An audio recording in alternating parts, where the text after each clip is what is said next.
hope is immortalized in the fable of Adamastor, a poem written by Luís de Camões. The Lusíadas celebrates the age of exploration. Bartholomeu Dias was the first European to pass the Cape in 1488. He named it Cape of Storms, or Cabo das Tormentas, but the king felt a more inviting name would be Cape of Good Hope. The story of Adamastor starts with the Titan gods, Uranus and Gaia, otherwise known as Heaven and Earth, who gave birth to 12 Titans. Adamastor was a powerful and noble Titan who lived in the ancient world.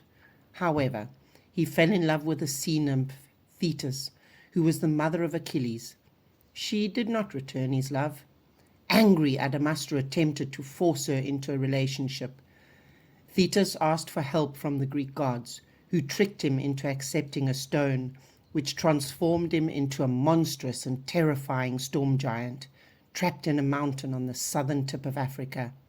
Atlas, another Titan, was banished to the northwest of Africa to hold up the sky.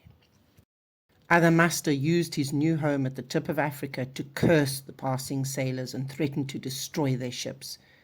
His new form became a symbol of the violent, treacherous nature of the sea and the obstacles that sailors, especially the Portuguese, had to overcome on their journeys around the southern tip of Africa. Vasco da Gama, on his voyage to India, passed the Cape in 1497.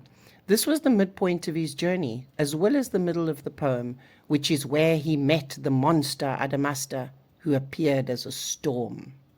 Adamastor also told them his tragic story, how he was once a powerful and proud demigod, and now a doomed half-mortal being trapped in the rocks and unforgiving storms.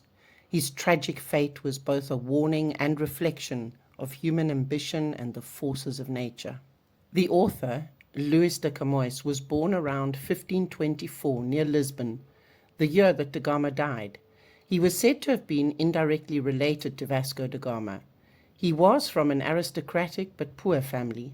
At the age of 20, he was a favorite in the court of João III until his affections for a lady caused him to be banished. At 23, he lost an eye while fighting the Moors in Morocco. On his return, destitute, he took to street fights, for which he was imprisoned. He rejoined the military and was sent to the east. While attempting to return to Portugal, he was shipwrecked and lost everything, except his manuscript for the unfinished poem, which would make him famous after his death.